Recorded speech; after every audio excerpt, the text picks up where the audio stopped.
What is up? I'm Miguel Antonio, and you are listening to the Live and Create podcast. It's where I interview artists and entrepreneurs about what it means to live a great life and create great things. And before we jump into the podcast, I'd love for you to check out my band, Run With It. Here's a clip from one of our songs called It's Not Over. With this blood on my mouth, they almost knocked me out. I was down and they were counting.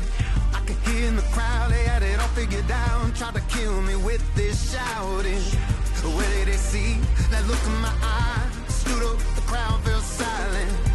Day in and deep, ready to fight. This is not the end. I know it's not over. Won't stop till we won. Keep on moving forward. Go and tell them we're not done. I know it's not over. Let's shine like the sun.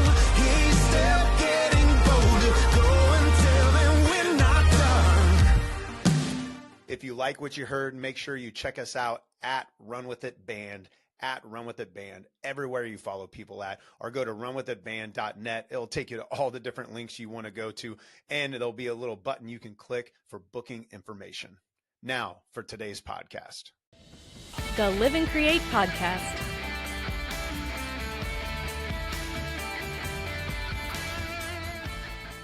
Wanting to get you back on the podcast is to dig a little deeper into that.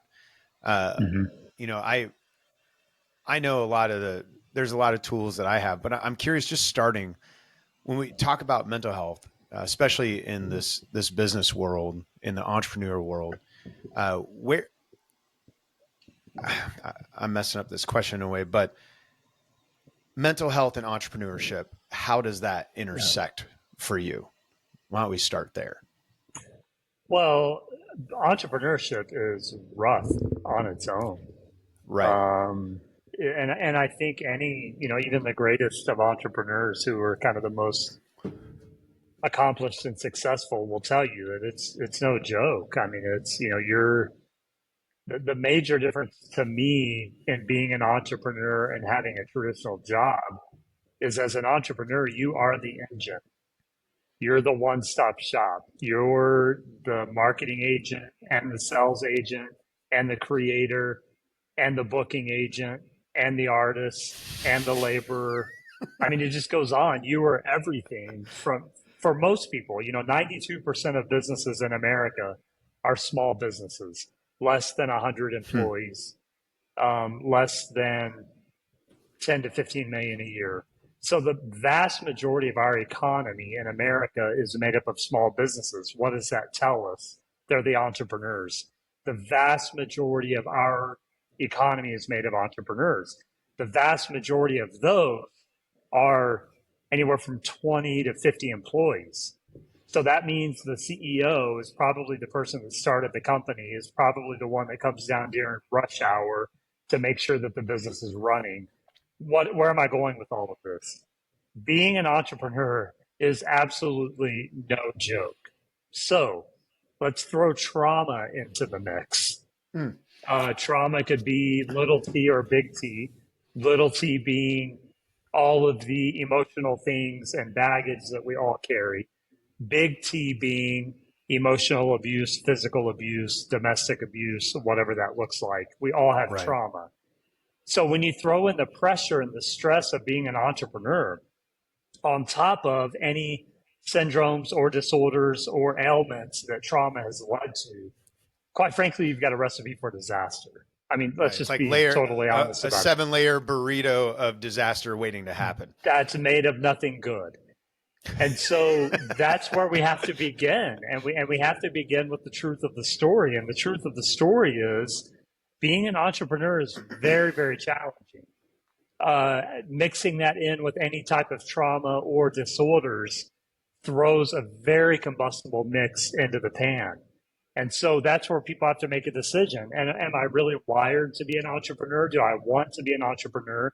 Is what I deal with personally something that mixes and blends well with being an entrepreneur? And if not, it's 100% okay to grab that traditional job that's going to give an easy pay, not an easy paycheck, an even paycheck, a consistent paycheck. Right. And you don't have to be everything. because that is what adds the majority of the pressure. Right. And that's really huge too, especially in a day and age where I think just putting entrepreneur in your bio makes you cool. You know, it's a really Right. sexy thing to start a business, Yeah. you know, and the band world is a sexy thing to be in a band, you know, that Yeah. it's the cool thing.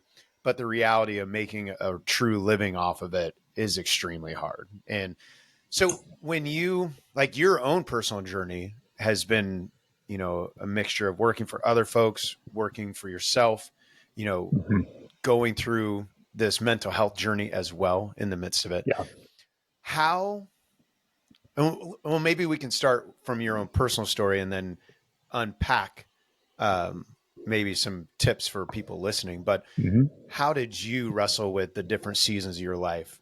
How did you know, like, this is the time to step into the entrepreneurial stream? This is the time to step into the like regular job, you know, day Yeah. job type thing. I don't know that I've done it well. um, I feel you, because I've done both back and yeah. forth, and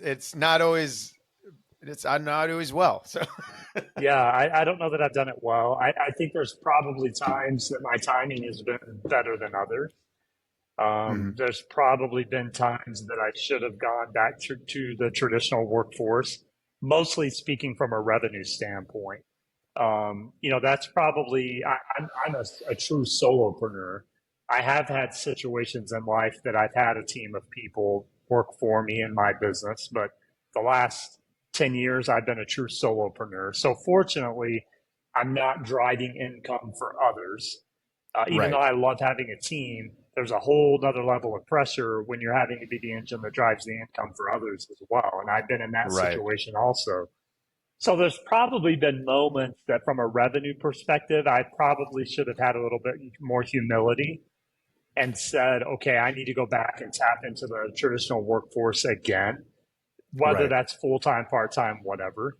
And then there's been times that I've just seen it through for better or worse. And because I love having my independence, I love having the creative independence and the decision making independence of being an entrepreneur.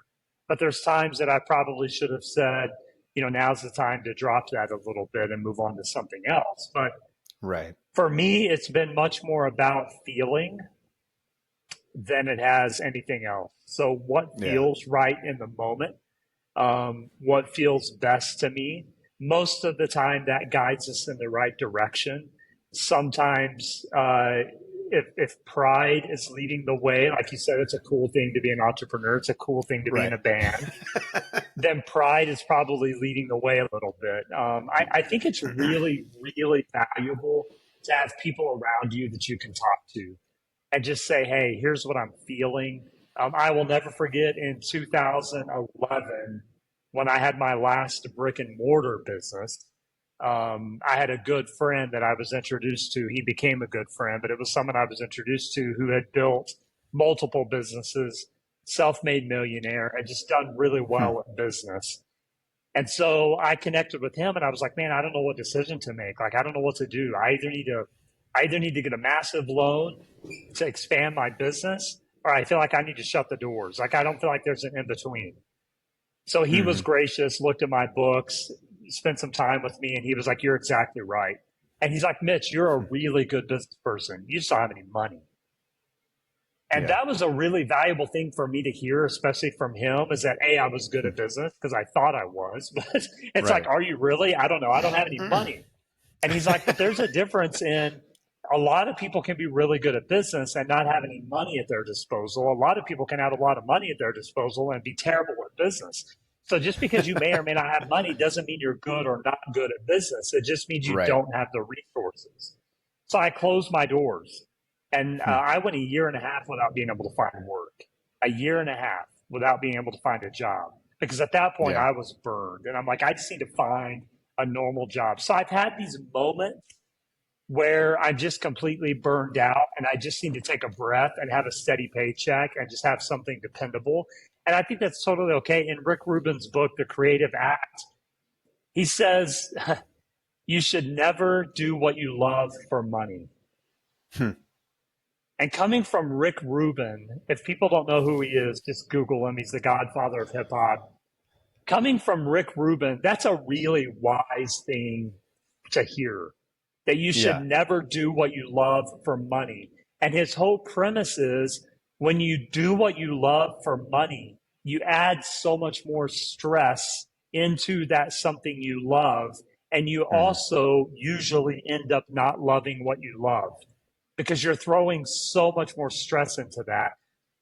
I read that last year after his book first came out, and it's really shifted my thought process on being an entrepreneur. It's Yeah. really shifted my idealism on it's okay to go get another job. It's perfectly fine to go find something else that gives you consistent income. Because the Buddhist saying is, why suffer? Why suffer? But I think as entrepreneurs, we feel like we have to be suffering and surviving to make ends meet when we It's just our badge simply of don't honor. have to. It is. It really is.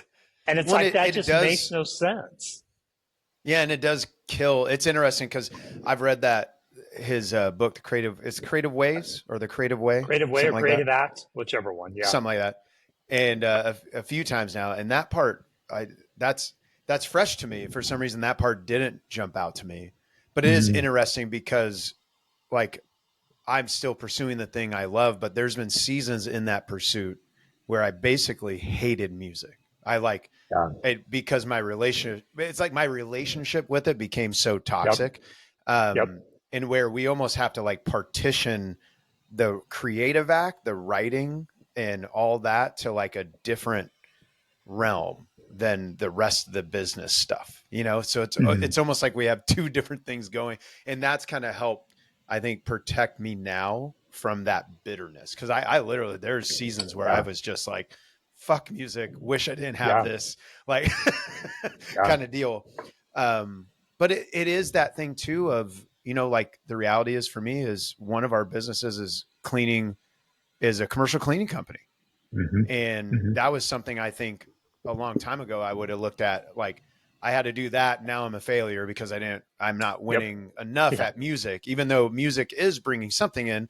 It's like, but no, like this is providing value. I didn't one day go, you know, my wife and I didn't wake up, you know, and have a dream of being cleaners per se, but to find a way that's like, this is a sustainable thing that gives us so much time back that we do together, you know, or like finding a job that you are just bringing in that income, bringing in less stress, you know? Yeah. And that's something else that Rick Rubin points out. He's like, if you have to get a job to finance doing what you love, that is amazing.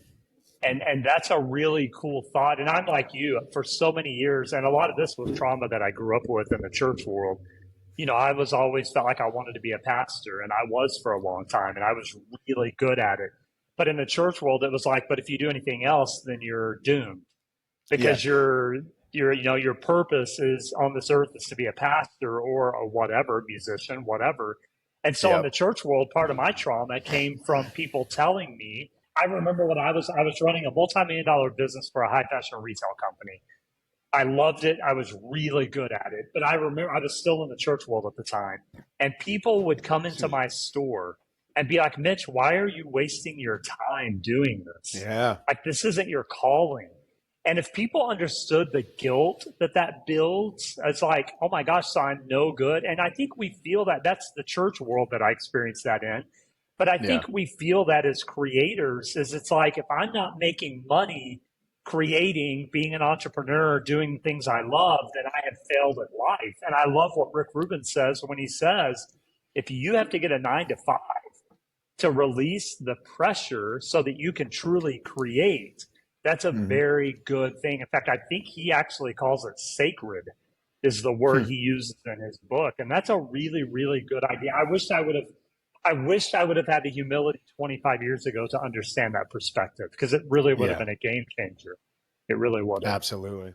That's interesting. I kind of got chills when you talked about that perspective from the church, because I haven't really processed that piece. That's something I didn't really connect, but it's so true that back in back in those church days when I was in the pastor type role, I not only felt that pressure of like, now you can't leave the ministry because, you know, you'll be looked down as like, people ask questions. Why did he leave? You know, all those things, or just the fact that the way the church was set up, it was basically like the people who left their regular jobs to step into ministry were like the heroes. They were like so celebrated. And so, yeah, it did. That's interesting. I'm going to have to sit with that for a while now. I've processed a lot from those years, but that's something I've not even thought about, how that perspective has impacted me and how it probably does still impact the music end. Because honestly, the band piece too, where we love writing, recording original music, that's our biggest focus. But we have spent the last year and a half building a 4-hour party band set. And again, that was something 10 years ago I would like thumb my nose at, you know, like, man, I'm not going to do this. But now realizing, one, it makes us better as musicians, and it gets us paid really well, and then frees us to where we don't have to take a stupid gig for $25 in Chicago playing for 3 people, things that I've done in reality kind of thing. It's like, no, we can use our money to invest in like becoming better at writing, advertising, like all these other things to build our own music. That's interesting to make it sacred. And sorry, you got my brain turning on that connection, on that connection to the church of where you're looked down upon if you're not doing this exact thing. So, well, what it did is it caused trauma within you that you haven't recognized yet. And that trauma, any type of trauma that we talk about, whether it happened to us when we were 2 or 22 or 52, it begins impacting everything else. And it begins impacting our thoughts, which our thoughts become beliefs, whether we want to admit it or not. And so there is something probably for you that's still connected from things that happened to you when you were in that world. And just because we leave that world or another world doesn't mean that we don't carry some of that with us, whether we choose to or not, because it had an impact on us. And so, to sit with that is really powerful. Yeah. Absolutely, man. Are you familiar with Scott Galloway? No. He's a investor, I believe, and business writer, but he was talking about a similar aspect where he actually coaches people to not pursue their passion. I've heard of that. To look at and to go find where you're most valuable is what he talks about. Which in his argument, and I don't 100% agree with him, but I thought it was really insightful, because his argument is that when we find the value we can offer the world, and it is shown, it is shown by them in turn, you know, bringing value back to us, which is typically in a financial kind of capacity. He's like that, it becomes this like self-fulfilling prophecy in a way. It's like you begin to feel good about like, oh, I did this thing and I got rewarded. Oh, and I did better. And now I'm getting really good. He used a guy that he hired for granite countertops, an Iranian immigrant who had started this custom countertop, you know, business here in America and doing really well. And he's like, I bet as a kid, he didn't dream of being a custom granite countertop guy. But he's like, this guy loves what he does. And you could just tell. And he's like, he provides for all these people who work for him. He's passionate about granite now, you know, like, but that was basically his argument is it becomes this progression of finding your value in the world and then receiving those rewards for it. I thought it was very interesting. I forget what book he wrote on that. Sorry. I'll look it up later because all the texts start popping. I went to go look up the book and I saw a bunch of texts and now I'm getting I don't want to be distracted. I'll text you later. But yeah, Scott Galloway.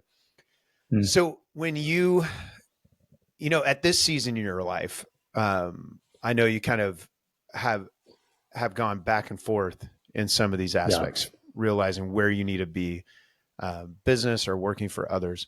Where do you find yourself currently, if you want to talk about that? So currently I work for myself. I said earlier, I'm a true solopreneur. And that's where I enjoy being the most, I mean, it would be Yeah. amazing to have a team of 5 to 10 people at some point one day, which is one of my dreams, because I do want to help people move on in their professional lives. But right now, that's just not where it's at. And so, Yeah. so I am a solopreneur, drive the engine, the driver, the creator, the everything. And it's good for now. But I think another thing that we have to realize is life comes in seasons, Hmm. and we're not terribly good at letting seasons go and be what they Hmm. need to be. And I think that's a really powerful thing when we can go, okay, this is the season I'm in, and it's really good for now, or it's really Yeah. challenging. But I know another season is coming, and I'm not sure what that looks like, but I'm okay with it being what it needs to be. Hmm. And we can apply that to any part of life. And so I think that's really important, though, when we talk about our professional lives, because it really starts removing the stress. Is that this is the season I'm in, this is where I'm headed, and I'm okay with where I am right now. And Yeah. whatever season comes next is going to be okay as well. Yeah. Well, and that sounds like some of I know we've talked a lot about like Buddhism and stuff in the past Yeah. as well, but that sounds like that piece of just embracing like reality around you, embracing the experience.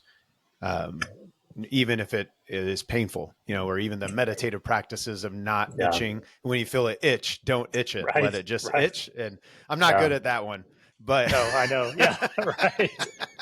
but it's an interesting concept in the fact that like in this moment, you can just sit with this sucks or Yeah. Well, this the is reality beautiful, is whatever it we are is. we are where we are, and that's the reality. We are where we are, Yeah. and all we have is this moment. No matter what we're trying to build or do or achieve, literally all we have is this moment. That's all that exists. And if the Right. next moment comes, then the next moment comes. But if it doesn't, then it doesn't.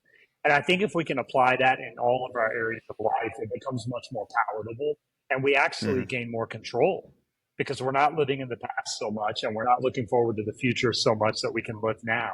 And to me, Right. the best pieces of art and creativity are when we can simply pour ourselves into this moment and for what it's worth. Yeah. No, that's good. That's really good. One thing I've been wrestling with, it's in this similar vein. It's this idea of knowing when to quit, knowing when to push through, right? Yeah. I think it's such a hard art form to Right. live out. But because I personally am in a season where there's several hard things that has hit me in life. And there's days that are just hard to move forward. Some days are great and like feeling great, and some days are just really hard to move forward. But the days that are hard to move forward, I get a sense more and more where it's like even the days where it feels like giving up, I sense like I need to actually push through this. I need to push through the tiredness or the sadness or whatever it is.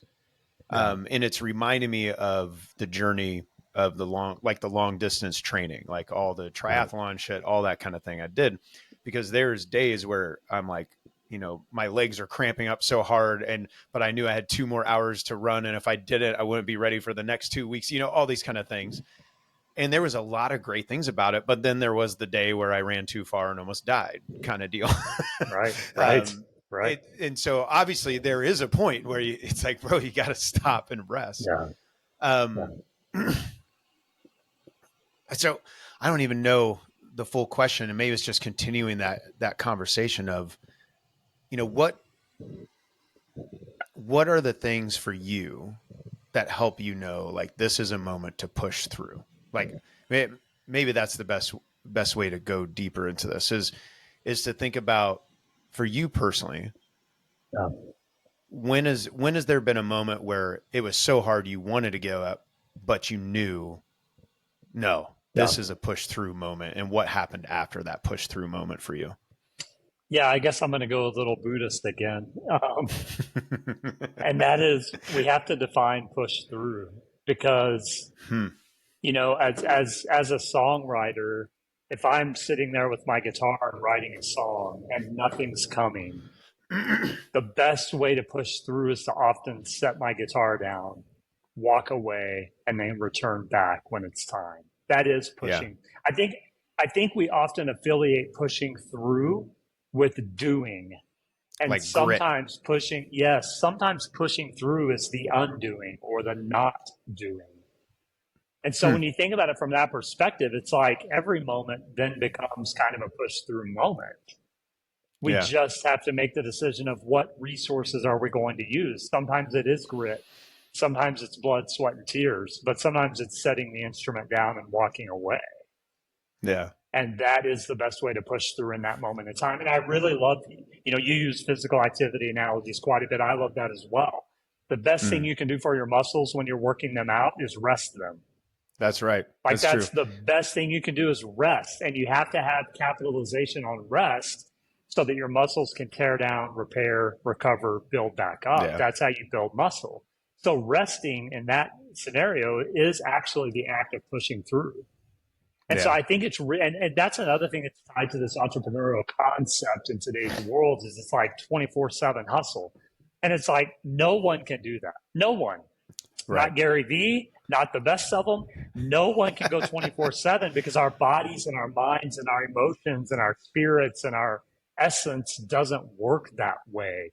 We have to understand when it's time to push through by stopping and to push. And so for me, it's not so much about deciding when to push through, it's deciding how.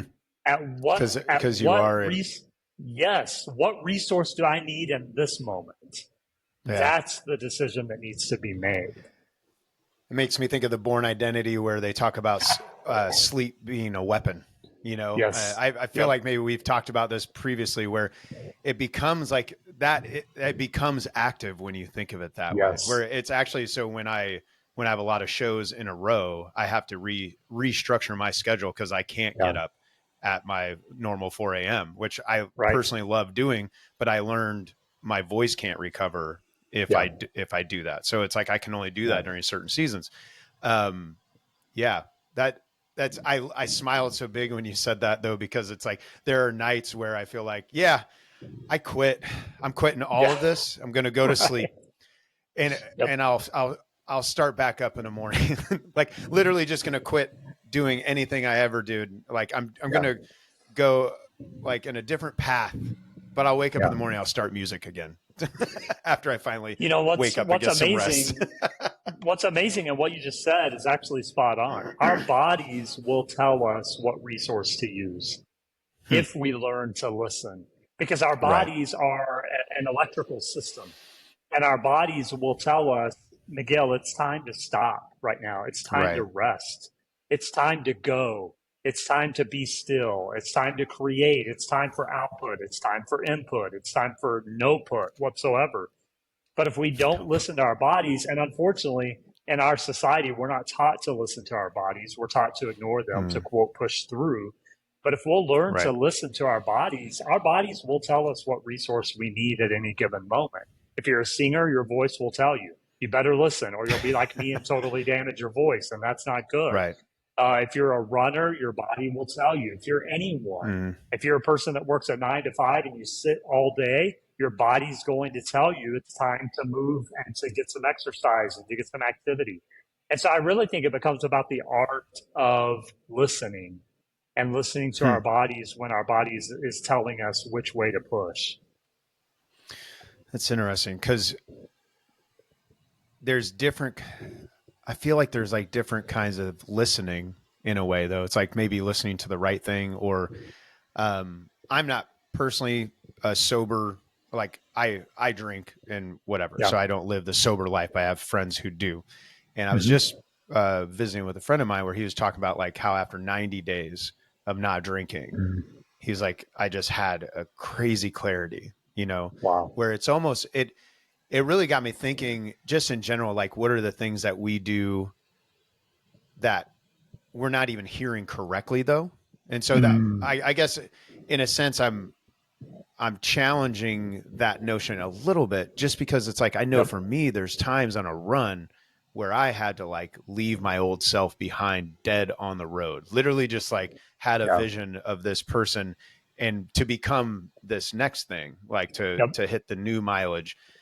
which was a healthy thing, but it was a painful and weird thing. Sure. But again, it's like, God, sorry, my brain's just running. I'm having a hard time articulating with it in general. So thanks for being patient with me.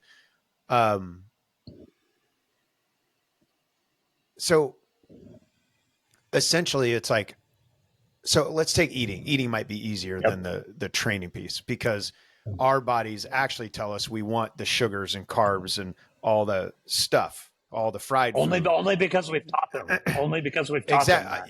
Exactly. Yes. That's the piece. So it's like, I think we have to first figure out what it is like to retrain our thinking in a way. Yes. So like the physical journey, I had to retrain my thinking to where now I do notice now where I'm like, oh no, like my biceps hurting a little bit today. So if I had to go lift tomorrow, which I'm not, but if I had to, I wouldn't do any bicep stuff, those kind of things. But then someone who's never been to the gym, that first day hurts like a bitch, but you better get in again because you got to get all that lactic acid.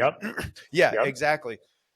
So maybe that's what I'm saying. It's like, it's almost like we have to retrain ourselves to listen to the right thing, maybe the right voices, whatever you want to call it. But then we can be in that place where it's like, now my body, for the most part, I do get my cravings, like Pringles are my downfall, but for the most part, my body's telling me, like, when I know I'm craving something salty, it's like, I know I'm probably lacking in like potassium and sodium, and I'm not hydrated well enough. So it's like, but it's taken a long time to figure that shit out. Yes. So I guess, how do we, from your perspective, because we want to be in that place to be able to listen. How do you train yourself if you've been, figuratively speaking, eating, Hershey bars and Jolly Ranchers for the last decade or whatever it is? Well, I think first of all, for me, it's self-awareness. It's kind of the idea of knowing yourself and really, really being honest with, if you've been dieting on Hershey bars and chocolate milk, then the change is going to be very difficult because your body is accustomed to all that sugar. It's in your bloodstream. It's changing how your organs function. It's changing how your mind and your brain activity functions.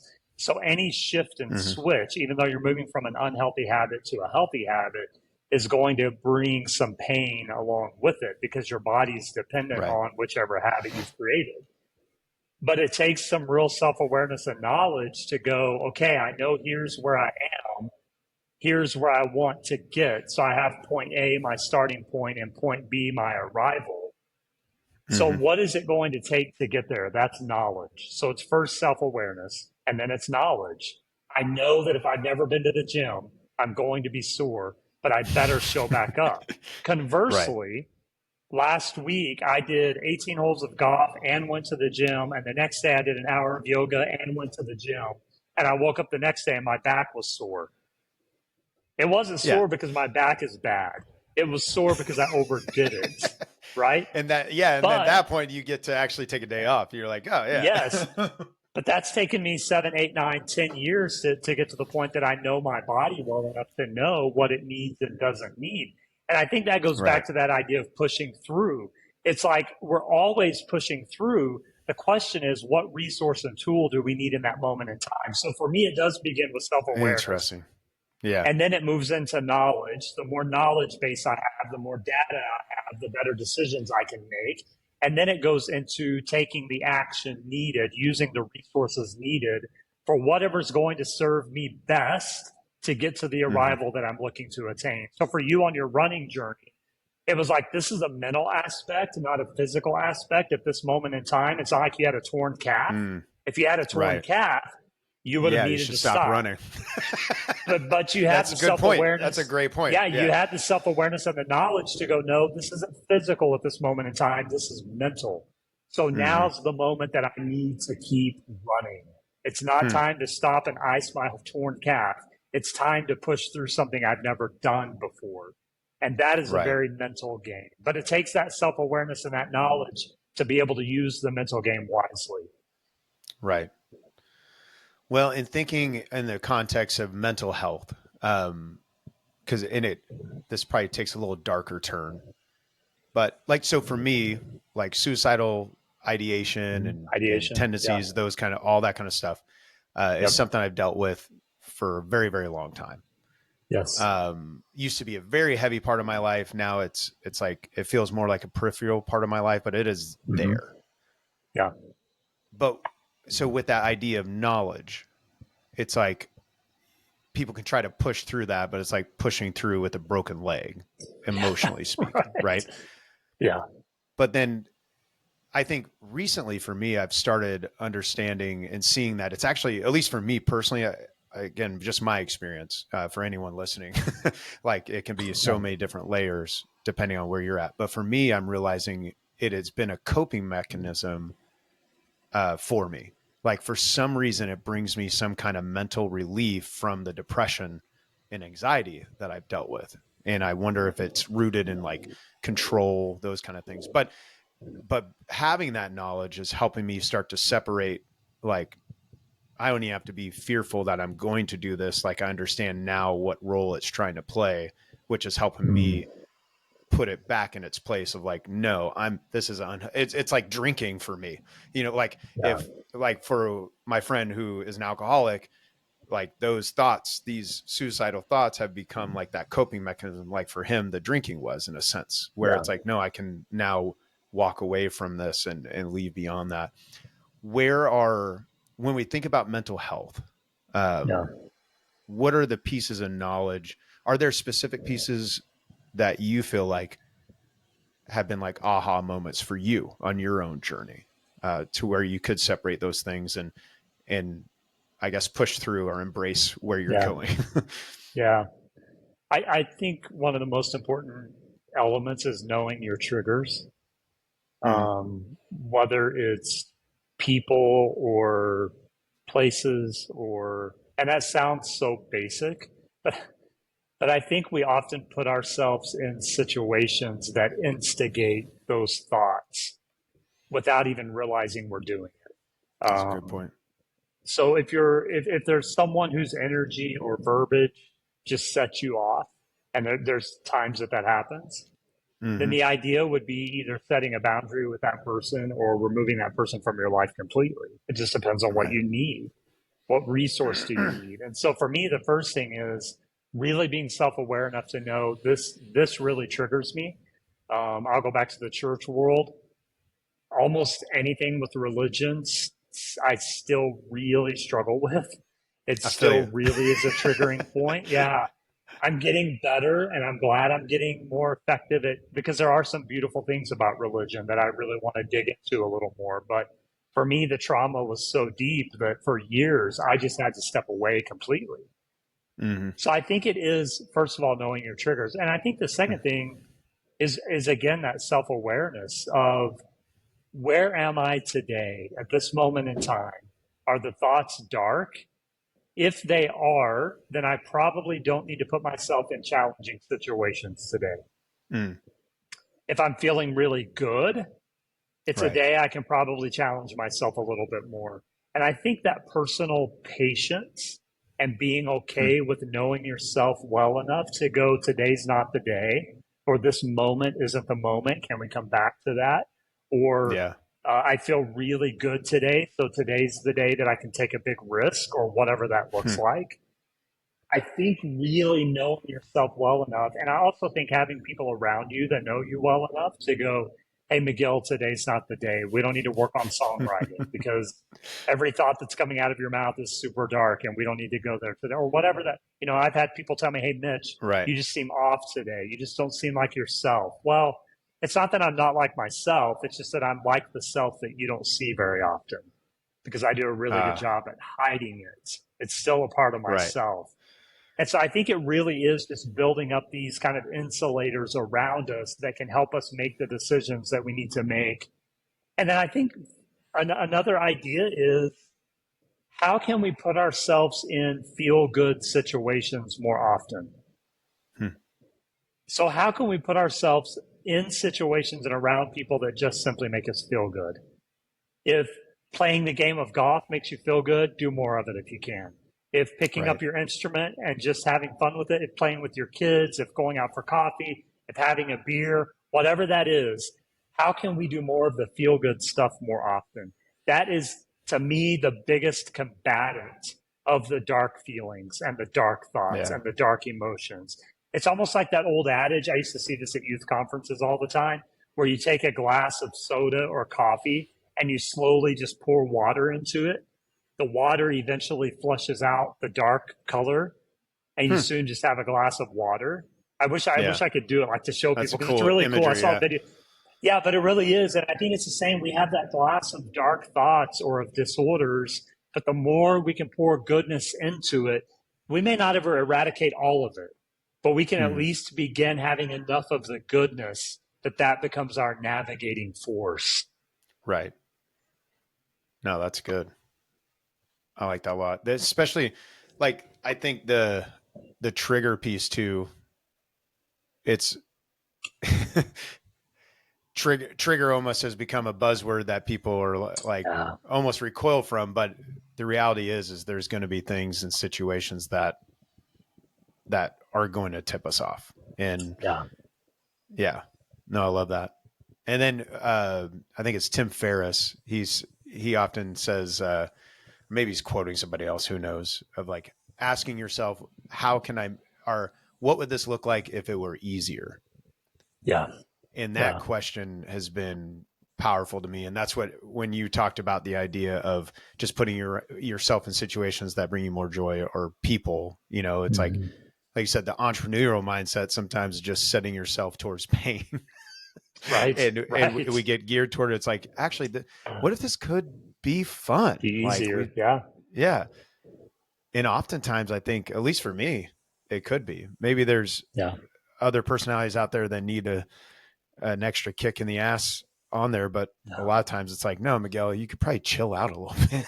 Right. In this moment, it's okay. Right. It's all right, man. Yeah. For you, in the business piece, like day to day, is your schedule, or how does your schedule impact like mental health, or how do you leverage your schedule to impact your mental health wisely? I've learned to be more intentional, and to quite honestly not work so much. I went from a life where I was working 10, 12, 15-hour days for a very long time to a life now that I'm like, you know what? The other day, my buddy called me and he's like, hey, you want to go golf today? I was like, yep, I don't have anything important going on. Everything can wait till tomorrow. Let's go have some fun and go play golf. Right. And that was important to me, because it's like, why am I living this lifestyle? Am I living this lifestyle to be a slave? Or am I living this lifestyle to have true freedom? And freedom doesn't necessarily mean that I have to be bringing in $500,000 a year in revenue. It may just mean that I'm bringing in the exact amount that I need to do the things that I really enjoy in life. Now, that could be $500,000 a year. That would be amazing. But at the same time, it's like, it's like when your perception changes, it really begins to infiltrate what looks like freedom and what looks like slavery. And if you're not, life is far too short, bro, to not enjoy what we're doing. It's far too short. I learned that from raising my kids. They were adults before I could snap my fingers. They were adults. They're living their own lives. They're doing what they do. And like every day I'm like, you know what? It would be really cool just to kind of go back 20 years and just have fun with them as kids again. And we can't. And not that I live with regret from that standpoint, but I live with the lesson of life is far too short to not enjoy this. And so for me, my schedule is some days are really busy and some days I go golfing. And it just kind of depends. And I'm perfectly okay with that. And some weeks are really busy and I'm traveling quite a bit. And some weeks I'm not. And sometimes that inconsistency gets to me a little bit because, especially when it's tied to revenue. But at the same time, it's like, but that's why I designed this life the way I've designed it, is so I can have the freedom to do a podcast at 12:47 during the day, my time. You know what I mean? That's like, if I was working a normal 9 to 5, we wouldn't be having this conversation right now. Exactly. And so I really think the joy factor, my dad used to always say it when I was young. He's like, the most important thing is that you have fun. No matter how hard. I grew up on the farm where we worked hard, really hard. But he's like, but if we're not having fun doing it, then why are we working hard? Like Right. that's miserable. To work really hard and not have fun, that's Yeah. misery. And so he was always like, we're having fun. We're joking around. We're doing the things that make us find the joy in the work. And then the hard work doesn't seem so hard. It Yeah. actually becomes a lot of fun. Yeah. I had when I've had some pretty shitty jobs, and I was doing one that I would call a very shitty job. I was digging holes basically all day, every Been day, there. and carrying there. heavy shit. But there was one like foreman or crew leader or whatever you want to call him, and he made it fun. Like somehow I enjoyed working that job. I hated the actual physical part of it, but I really enjoyed hanging out with this person. We ended up started outside of work, hanging out and going shooting together, doing those kind of things. Cause it did make a difference, like the people you're with and doing that. Yeah. It's cool that you have that sense. Like the podcast earlier today, we were talking about the concept. Well, I was sharing a story when Jenny and I first got married, and she asked me, she said, "When are you done working?" And I just looked at her like, huh? Never. It's like, what does that mean? And, and I realized real quick, I had to say, hey, what I need is for you to tell me what you're wanting. So do you want Thursday night or do you want Wednesday night? And I will just stop, because there is, as an entrepreneur or, it being in a band, there's just a long list, right? You know, that always something to be done. Will never stop. Yeah. Yes. I got lists upon lists. And so that was a good discipline. Cause I enjoyed it. Definitely did, but I would go morning to fall back into bed, morning, fall back in bed. But long term, I think that's unsustainable. But then now it's to the point of being able to watch and understand like our family's rhythms of being able to say, okay, this will be a night that, like I'm gone for traveling for the next 5 days. So I'm like, no, here's the night where we're just going to be home and have that discipline. Cause like you said, there's been nights where I've worked through cause I had to push through, and I look back on what I got done that night and I'm like, you probably could have been more efficient with a little more rest earlier the next day. And you could have just watched movies with your kids or something. Like, why did you do that? Is where I had to start asking. There's certain times where, you reach a threshold of tired where it's law of diminishing returns almost. Yes. If you don't get that day off to go golfing or to do, hang out with kids and all that. So that's right. Well, man, the time has gone very quick. As it does. I think in the past we've done some very, very long ones. Unfortunately, I do have to bounce off myself soon. I'm sure you got a few things to do, as we talked about the life of entrepreneurship. Right. We've done the question of living a great life, creating great things. But why don't we end this one? I would love to hear, you give us some great tools that you utilize.